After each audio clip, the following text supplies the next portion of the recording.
சகோதரர்கள், ஒரு படத்தோடைய கான்செப்ட்ங்கிறது ஒவ்வொருத்தருடைய பார்வையில் இருக்கு. அப்ப 99 to 2004 உங்களுடைய ஐயா கலைஞர் அவர்கள் என்ன பேசினாரு நாங்களும் இப்ப எடுத்து பேச முடியும்.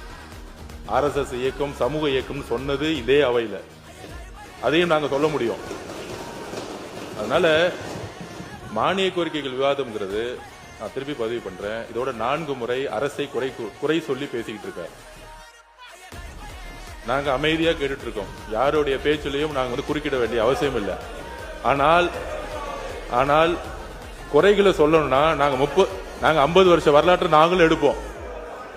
99 to 2004 கோத்ரா கலவரம் நடக்கும் பொழுது என்ன குரல் கொடுத்தீங்க நீங்க? இஸ்லாமியர்களுக்கு பாதிக்கப்படும் பொழுது அமைச்சரவையில் இருந்தது யார்? இதே திமுக தான். அமைச்சரவையில் இருந்து என்ன அப்ப குரல் கொடுத்திருக்கலாமே? கோத்ரா கலவரத்துல எல்லா இஸ்லாமியர்கள் இறக்கப்பட்டாங்க. அதனால நாங்க